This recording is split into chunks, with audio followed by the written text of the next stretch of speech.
Hey mga karag-karag, welcome back to my vlog. Isang maganda at mainit na tanghali sa inyong lahat mula dito sa Lasag City. Very Hagardo Versosa, yung menopausal fashion destruction look natin for today's chismis mga karag-karag kasi wala talaga akong tulog. Biruin ninyo ha, buong gabi hanggang umagang naglandian ang mga pusa sa bubungan ng bahay ko.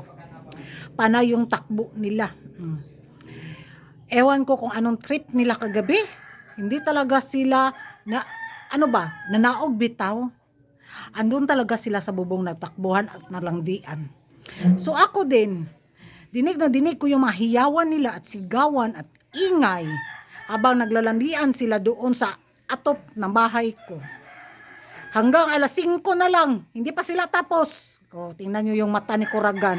Nga, hindi rin ako makatulog ba? Nabuang naman yun espiritu galor ko, ewan ko kung bakit tiyak mamaya gabi patay si Kuragan tulog ako ng maaga mamaya nito.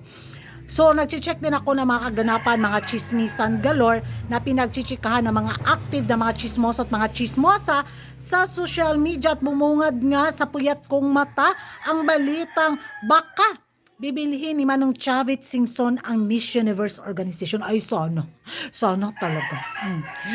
Mang Kanor out, Mang Chavit in. So, pag mabili ni Manong Chavit ang Miss Universe Organization ba, siguro magiging reaksyon ng mga nanggalaiti nating mga kapitbahay, bitaw, wala na another crown for Philippines na naman. Mas stress na naman ang ilang mga baga at abdo at mga kaluluwa at mga atay at batikulo nito.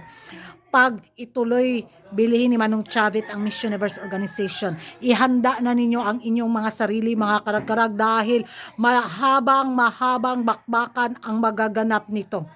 Dahil tiyak pagmumurahin tayo ng ating mga solid na mga friendship neighborhood. Di ba? Ay, inaabangan ko yan kung magkatotoo yan mga karag-karag dahil very exciting at very juicy ang mga paeksena sa mundo ng beauty pageant kung tayo na naman ang magmamay-ari sa Miss Universe Organization. Di ba? I love it. Kung si Manong Chavit bitaw Singson ang magmamay-ari ng Miss Universe Organization tapos kunin niya ulit si Madam Paula no. Tapos ibalik niya yung legacy ng Miss Universe pageant bitaw yung kitang-kita yung mga score ng mga kandidata, yung walang makamikos-mekos, di ba? Tapos sana di ba alam naman natin na issue si Manong Chavit noon, di ba? Yung galawang tulog-tulog system galore. Kung matandaan nyo yung eksena ni Catriona na nakaupo tapos pag ganon-ganon si Manong Chavit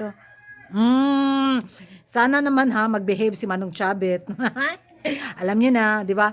So, ewan ko sa inyo mga karag-karag kung ano yung magiging reaksyon ninyo dito nga sa balitang baka imposibleng bilhin ni Chavit Singson ang Miss Universe Organization. Sa tingin nyo mga karag-karag, malaki at mataas ba ang advantage ng Pilipinas sa corona kung tayo yung hawak natin ang Miss Universe Organization?